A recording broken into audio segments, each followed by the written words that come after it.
दोस्तों, एक लड़का और एक लड़की एक दूसरे से बहुत ज़्यादा प्यार करते थे। एक दूसरे के साथ वो जीने मरने की कस्में खाया करते थे और वो अपने मन ही मन में सोचा करते थे कि हम अपनी एक नई दुनिया बनाएंगे। साथ में पढ़ने जाते थे, साथ में खेलते थे, कूदते थे, सब कुछ साथ में रहकर करते थे।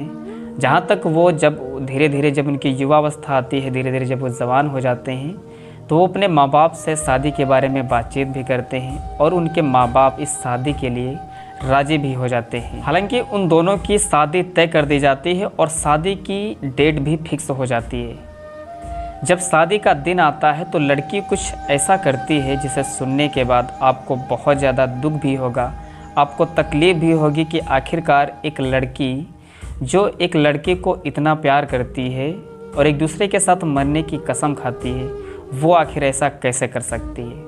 तो दोस्त, वीडियो में अंत तक बने रहें। चैनल पर नए हैं तो प्लीज़ चैनल को सब्सक्राइब एंड वीडियो को लाइक ज़रूर करना। दोस्तों, एक दिन आता है जब उस लड़के की शादी उस लड़की के साथ होने वाली होती है। अच्छे से बारात आती है, धूमधाम से बारातियों का स्वागत किया जाता है। इधर मंडप सज चुका होता है, फेरे होने वाले होते हैं। लेकिन जो लड़की थी उसने 3 महीना पहले यूपी पीसीएस का एग्ज़ाम दिया था और उस यूपी पीसीएस का उसी दिन ज्वाइनिंग लेटर आ जाता है, उसकी नौकरी लग जाती है। जब ज्वाइनिंग लेटर आता है तो अपने माँ को और अपनी छोटी बहन को दिखाती है तो उसकी माँ और उसकी बहन कहती हैं कि ये शादी तुम ना करो। लेकिन वो लड़की उस लड़के को धोखा देना नहीं चाहती है, लेकिन उसकी माँ और उसकी बहन उसको मजबूर कर देती हैं कि तुम यहाँ से भाग जाओ। अब लड़की जो होती है वहाँ से वो नौकरी करने के लिए किसी दूसरे राज्य में चली जाती है। इधर लड़की मंडप को छोड़कर वो दूसरे शहर में नौकरी के लिए चली जाती है।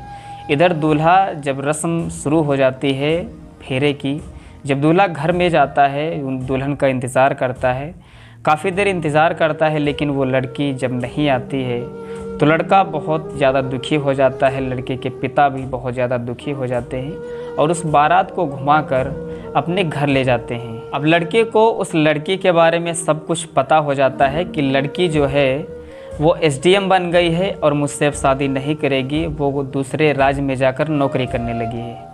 अब लड़का भी अपनी जिद पर अड़ जाता है, मेहनत करना स्टार्ट करता है, दिन रात मेहनत करता है, किताबों में डूबा रहता है, रात रात पढ़ाई करता है, चैन की नींद नहीं सोता है।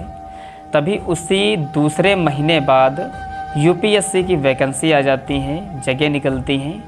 वो लड़का उस यूपीएससी जब वैकेंसी निकलती हैं तो उसमें फॉर्म अपना अप्लाई कर देता है।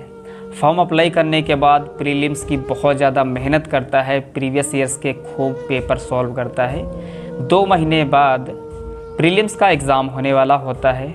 लड़का अच्छे से एग्ज़ाम देता है। जब प्रीलिम्स का रिज़ल्ट आता है तो उस लड़के का प्रीलिम्स एकदम बेहतरीन तरीके से क्वालिफाई हो जाता है। उसके 2 महीने बाद मेंस का एग्ज़ाम होने वाला होता है। लड़का खूब ज़्यादा मेहनत करता है, बहुत ज़्यादा, पहले से ज़्यादा मेहनत करता है, अपनी मेहनत को दुगनी कर देता है और उस मेंस के एग्ज़ाम को भी बहुत अच्छी तरीके से क्वालिफाई करता है। अब 3-4 महीने के बाद उसको इंटरव्यू के लिए बुलाया जाता है। जब इंटरव्यू लड़का दे रहा होता है तो एग्ज़ामिनर जो होता है वो बहुत कठिन क्वेश्चन पूछता है, लेकिन वो लड़का, उस लड़के के दिल में ये बहुत बड़ा घाव होता है। वो लड़की एसडीएम बन चुकी होती है तो वो लड़का उन सारे सवालों का जवाब बहुत ही सावधानी पूर्वक देता है, सारे सवालों का जवाब दे देता है। 1 महीने के बाद पूरा फाइनल जब रिज़ल्ट आता है तो लड़के की प्रॉपर जो जॉब होती है वो आईएएस होती है। लड़का अब डीएम बन चुका होता है। डीएम बनने के बाद लड़के से पूछा जाता है कि हमारी ज्वाइनिंग जो है वो कहाँ, किस ज़िले में की जाए। लड़के को सब पता होता है कि वो लड़की किस ज़िले में है, किस डिस्ट्रिक्ट में उसकी पोस्ट है। लड़का भी उसी डिस्ट्रिक्ट में अपनी पोस्ट को करवा लेता है, पर उस लड़की ने अपनी पोस्टिंग करवाई होती है। इसी बीच जब वो लड़का अपने ऑफिस में बैठा हुआ होता है, अचानक से एक लड़की आती है एक कंप्लेन लेकर। वो कंप्लेन क्या होती है कि एक ज़मीन का वो लफड़ा होता है, किसी ने ज़मीन खरीदी होती है और कोई उस ज़मीन का जो पैसा होता है वो दुगना दिया होता है, लेकिन उस ज़मींदार को बहुत ही कम पैसे मिले होते हैं। कम से कम 3-4 करोड़ रुपयों का उसमें घपला होता है। तो वो मैडम जो होती हैं उनके ऊपर वो ज़मींदार प्रेशर डालता है कि इस जो रुपये हैं वो तुमने ही चोरी किए हैं। लेकिन वो मैडम इस बात को मान नहीं रही होती हैं। तो वो जो आदमी होता है वो डीएम के पास एसडीएम साहिबा की शिकायत करता है। शिकायत करने के बाद जब एसडीएम साहिबा वहाँ पर जाती हैं, वो लड़की कोई और नहीं बल्कि वही लड़की होती है जो उस मंडप से उठ गई होती है। अब उस लड़के के जब सामने अपना चेहरा दिखाती हैं तो सच में उनके पसीने छूट जाते हैं कि आखिर ये कौन है, ये आईएएस बनकर कौन आ गया। ये वही लड़का होता है जिसकी बारात जिस लड़की की वजह से वापस गई होती है और उस बाप की पगड़ी उछल गई होती है और वो लड़का मायूस हो जाता है। लड़की होती है वो उनसे बहुत ज़्यादा रिक्वेस्ट करती है कि सर मैंने पैसे नहीं लिए हैं, लेकिन आईएएस साहब, डीएम साहब जो वो लड़का होता है ज़रा सा भी तरस नहीं खाता है और अपने साथ जो हुआ होता है उसका एक एक बदला ले रहा होता है।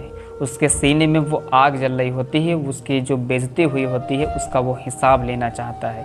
उस लड़की को बहुत ज़्यादा टॉर्चर करता है, बहुत ज़्यादा परेशान करता है।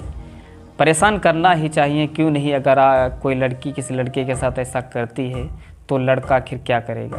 अब वो ज़मींदार डीएम साहब से शिकायत करता है एसडीएम साहिबा की। वो कहता है कि साहब हमने इतने पैसे दिए थे और इसमें के करीब 2-3 करोड़ रुपए गायब हो गए। और वो उस एसडीएम साहिबा को बताता है कि इन्होंने वो रुपये जब्त कर लिए। जो डीएम साहब होते हैं वो कहते हैं एसडीएम से कि तुम जितने भी पैसे इनके लिए हैं वो चुपचाप लौटा दो, वरना तुमको नौकरी से बर्खास्त होने पड़ेगा। जो एसडीएम साहिबा होती हैं वो दांतों तले उंगली दबा लेती हैं, बहुत ज़्यादा परेशान हो जाती हैं, रोने लगती हैं।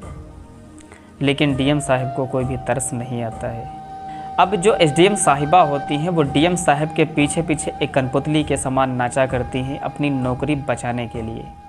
वो अपनी बीती बातों को भी डीएम साहब याद दिलाते हैं कि तुमने मेरे साथ ऐसा ऐसा किया था, उसमें मेरे बाप की इज्जत चली गई, मेरी इज्जत चली गई और मैं कितना दुखी हुआ था, मैं कितना मायूस हुआ था कि ये तुमको पता है। लेकिन जो डीएम साहिबा थीं वो कहती हैं कि प्लीज़ मेरी बात मानो, मैं शादी करने को तैयार थी लेकिन मेरी माँ और बहन ने मुझको भागने पर मजबूर किया। एक दिन एसडीएम साहिबा डीएम साहब के घर जाती हैं और कहती हैं कि तुम्हारी जो ख्वाहिश है वो पूरी कर लो, लेकिन मुझे इस नौकरी से बर्खास्त मत करो। वैसे ही डीएम साहब जो होते हैं फटकार लगाकर उसको घर से बाहर निकाल देते हैं कि क्या तुम मुझे इतना नीच समझ रही हो। धीरे धीरे करके ये जो मामला है वो धीरे धीरे अपनी लाइन पर आ जाता है। जब डीएम साहब उसको उसके किए हुए कर्मों की सज़ा दे चुके होते हैं तो वो फिर से उसी के साथ प्रेम विराग में मस्त हो जाते हैं और फिर से वो अपनी बीती हुई बातों को, अपनी बीती हुई ज़िंदगी को फिर से दोहराने लगते हैं, अपने पन्ने पलटने लगते हैं और वो फिर से एक दूसरे के साथ मोहब्बत करने लगते हैं। और डीएम साहिबा जो होती हैं वो बहुत ज़्यादा रो बिलख रही होती हैं। तब डीएम साहब को थोड़ा सा तरस आता है और उनकी सारी गलती को माफ़ कर देते हैं और फिर से वो एक दूसरे के शादी के बंधन में बंध जाते हैं। तो दोस्त ये वीडियो आपको कैसी लगी? वीडियो अच्छी लगी हो तो लाइक करके ज़रूर जाना।